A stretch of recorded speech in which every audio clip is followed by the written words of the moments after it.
We live in a material world made of matter activated by the universal energy. Universal energy is nothing but the universal dynamism, the activity. Although we may observe with our naked eyes matter as something stable, scientists have found out the matter is constantly active, activated by the universal energy. The Greek philosophers who lived in the 5th century BC believed that all matter is made of atoms. Now the scientists have found out atom is not a stable thing as the Greek philosophers thought. There are subatomical particles within the atom that are constantly active. For example, around the nucleus of an atom, there is a revolution and rotation of electrons. Sometimes they become waves and sometimes they become units of matter. Inside the nucleus of atom, scientists have found out that there are protons and neutrons. And they say even these protons or neutrons are constantly active, rotating round themselves. Later they found out protons and neutrons are made of finer matter called quarks. Now, at the end of the last century, that is from 1970 to 1995, they have developed 5 theories called string theories on the physical science. And these 5 theories were amalgamated into one theory called master theory in 1995. All those theories see matter as vibrating energy. They say matter is made of vibrating strings, constantly active. And that is the reality of this material world the Buddha realized at his enlightenment. According to Buddha, the entire universe and every atom in it are anatta, anicca, dukkha, anatta. That means anicca means they are dynamic. Impermanent means dynamic, they are very active. Because of that universal activity called universal dynamism or universal energy, everything is constantly changing its form, its states, changing from one state to another state. And that is referred to by the Buddha as dukkhata. Universal dynamism, activity as anicchata. The changing of things from one state to another as a result of anicchata is called dukkhata. The result of dukkhata is that nothing can retain a permanent identity because everything is changing every moment from one state to another state. And this is the nature of the material world that the Buddha saw, as well as the modern scientists have found out. As energy is activity, energy is not a thing, it is a dynamism, it is an activity. To be active, energy needs space and time. active in time, duration. Any activity needs time. And any activity needs space to be active. Therefore, the material world is consisting of space and time. But according to the Buddha, there is another state quite different from the material world, the material state. It is beyond time and space. Beyond time means akaliko. Beyond space means anantam. Those are the words used by the Buddha to describe the spaceless and timeless state of nirvana. But it is wrong to say spaceless and timeless. The space of nirvana is anantam, means infinite, no end to it, beyond all limits, not limited. All frictions are caused by limitations. When something is limited by space, there can be conflict. In nirvana, there is no conflict because there is nothing circumscribed by space and circumscribed by or time, limited by time. Nothing in the nirvana is limited by time and limited by space. But when I say there is nothing, that's also wrong. There is no thing in the nirvana. Nirvana is often described as sunyata, emptiness, voidness. There is nothing in nirvana in compared to things of the material world. In the Kevada Sutta of the Digha Nikaya, Buddha explains nirvana, the qualities of nirvana, the nature of the nirvana. He says vijnana, anidassana. No example can be given, but there is some kind of sensation. Nirvana is not dead, but not living. Nirvana is neither dead nor living. That you can't explain. There is sensation, but not our sensation. In our sensation, there is attachment and resentment. We feel something pleasant, something unpleasant, something ambiguous or unable to understand. Therefore, there is sensation, the feeling of pleasantness, unpleasantness, and some kind of ignorance, not knowing its exact nature. It's a neutral state, we may call it. Because we can call it neutral, when something is pleasant, we get attached to it. When something is unpleasant, we resent it. When something is neither pleasant nor unpleasant, we just ignore it. We become neutral. We neither like nor dislike. These descriptions refer to the nature of the material world in which we live. There are something pleasant in this material world, unpleasant things in this world, and that are neutral in this particular world. But nirvana, according to Buddha's description, is devoid of all those positive, negative and neutral states. Yet there is some kind of sensation, vijnanam anidassana, in the Kevada Sutta. It says, there is sensation, there is knowing. We can't say knowing.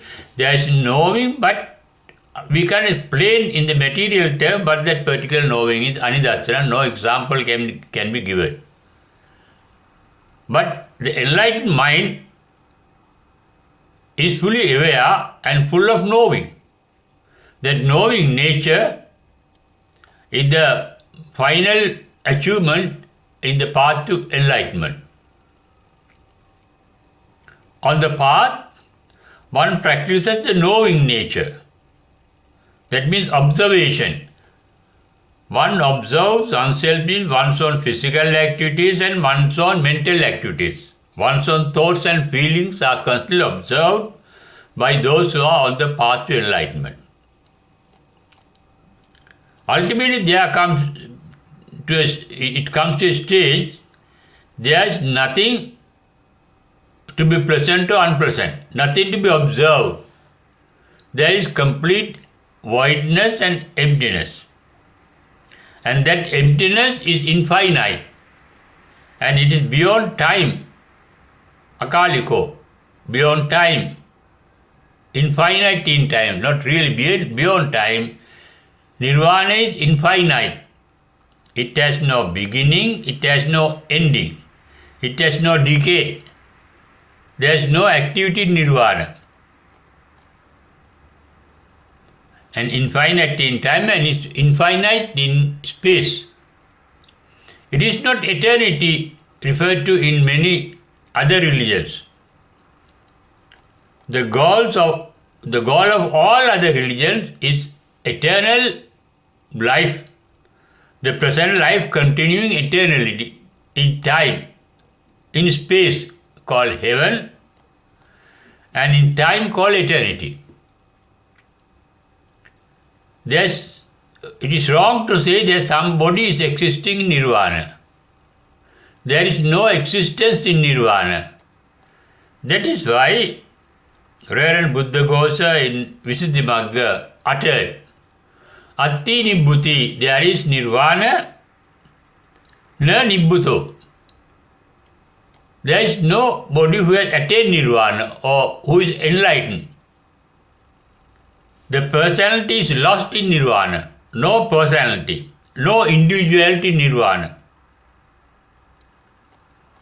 There is always equality.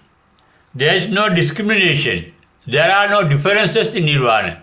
There are no opposites in nirvana, beyond all dualities.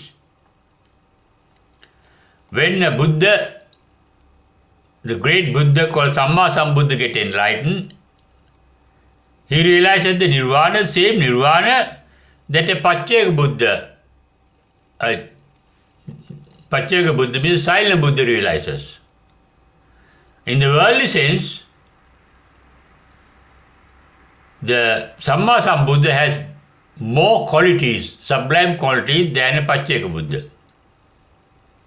Then there is another third stage called Savaka Buddha. The disciples also get enlightened. But there are no class differences among these differences that we find in the material world. The nirvana attained by Samma Sambuddha, Pacceka Buddha or Savaka Buddha is the same. There is no discrimination. There is no first class nirvana, second class nirvana and third class nirvana for these three categories. That is the wonderful nature of nirvana. Buddha described in the Tate Nibbana Sutta the main quality of nirvana, saying, Atti Bhikkhave Ajatam. He didn't say nirvana, there is something unborn. In the material world, everything is born. But there is nothing, because nothing in nirvana, emptiness means there is nothing that is born in nirvana. Not even an enlightened one. Atti Bhikkhave Ajatam Abhutam. Abhutam means an event. There are no events and happenings and manifestations in nirvana. Akatam, there is no something done in nirvana. Nothing is done in nirvana, akatam. Asankatam, nothing is composed out of things available in nirvana. That means nirvana is not a thing that is born, that has happened, that has been done, or that has been composed. Thus Buddha described nirvana in negative terms of the material world. But he emphatically says, if there is no nirvana, there is no escape, salvation for beings who are suffering in the material world. He says in the same Tatinibbana Sutta, Novetam bhikkhave abhavissa ajatam, abhutang, akatang, asankatang, neither. Jatasya, bhutasya, katasya, sankatasya, and so on. It shows nirvana is a state quite opposite of the material world in which you live. In the Kevara Sutta of Digha Nikaya, Buddha described, there is nothing material in the nirvana. Etta apo cha patavi tejo vayo nagadati. There are no, the four elements called patavi, apo, tejo, vayo. In the modern sense, we can say there is nothing solid in nirvana. There is no liquid in nirvana. There is no heat in nirvana.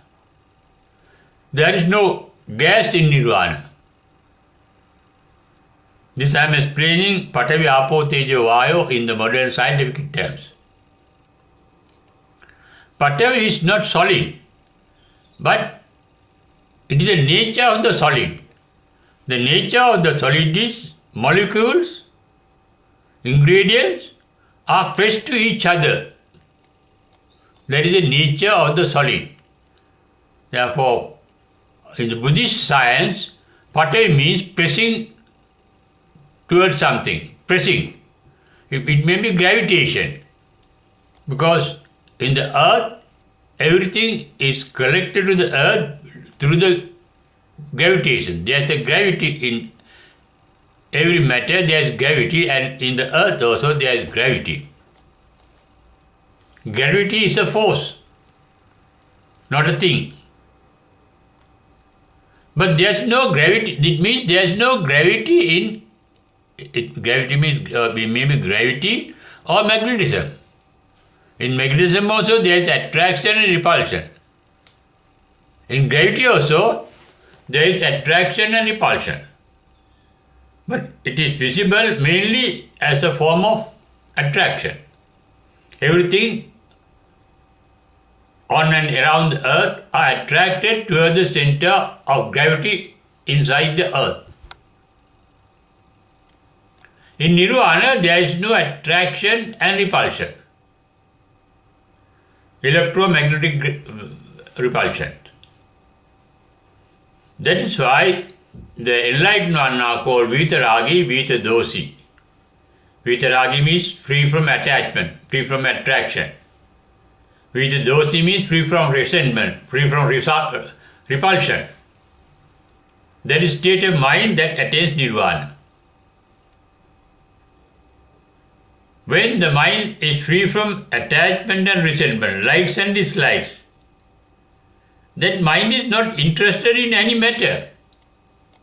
It is in a non-material state, not attracting or repulsive matter. Etta apoch patavi. There is no patavi in that nirvana. Apo means that is required as liquid, but here is not liquid. Liquid, they are attached to each other. Yang abandhan lakkanan tam apo. When through patavi, through gravity, through pressing onto each other, when things get pressed together, they get bound together. Being bound, that is apo. That is the activity of apo. That is the activity we find in the water. When we cut the water, they get bound again. Then tejo, heat. When things are pressed together, they get bound together and they generate electrical heat with the electrons pressing to each other. That is called tejo. Where there is electricity, there is magnetism, electromagnetism. And that is Vayu, according to the Buddha's teaching. And because there is nothing material in the Nirvana, etta digancha rasancha anuntulang subhasa. There is nothing long, nothing rasam. Diga means long, rasam means short, anung means small, tula means big. Subha means good, asubha means bad. There are no discrimination in Nirvana. There is nothing that can be discriminated with knowledge, with knowing. Etta namancha rupancha asesang parijyati. There is no physical form or mental state in Nirvana, nama rupa. That means Nirvana is free from our mind and matter. Matter means the body.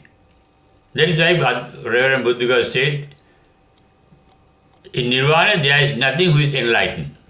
There is no individual form of individuals mentally and physically in the Nirvana.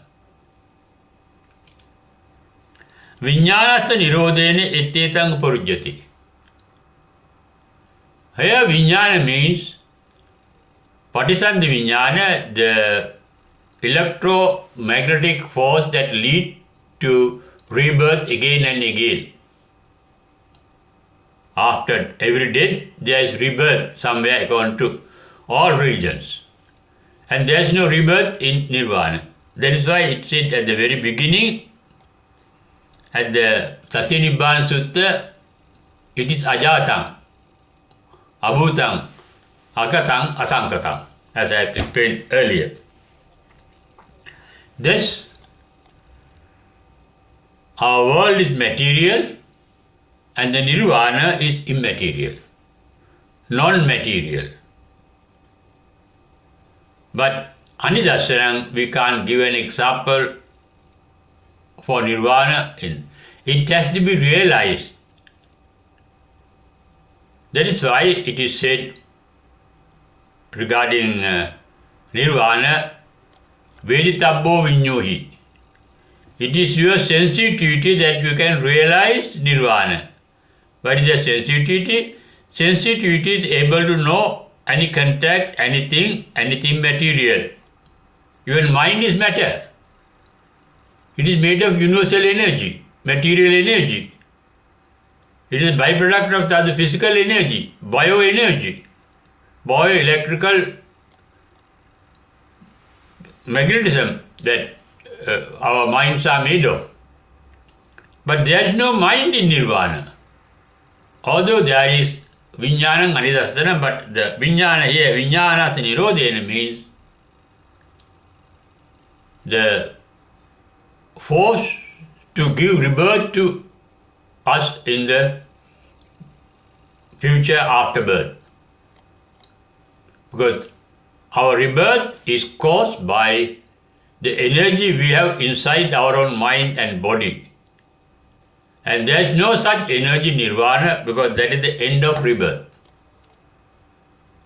Thus, we can't have a concept of Nirvana, an image of Nirvana, because Buddha himself described Nirvana only in negative terms. What is not in Nirvana? In short, there is no matter in Nirvana. There is no energy in Nirvana. There is no birth in Nirvana. There is no happening in Nirvana. There is no composition in Nirvana. There is nothing done in Nirvana by somebody. There is nobody in Nirvana. That is the state of Nirvana that the Buddhists are aiming at without really knowing what Nirvana is. All those who aim at Nirvana are ignorant of Nirvana. Even the enlightened are ignorant because they cannot know Nirvana. They can realize Nirvana, they can be Nirvana, they get dissolved in Nirvana, they become one with the Nirvana. To know, there must be a spirit entity, two entities called the Nirvana and the person who knows it. There is no subject Nirvana is a subject, it's not a subject of knowledge, subject of knowing. Therefore, we can call Nirvana the unknown. The material world, the known to us. And Nirvana is quite different from the material world known to us.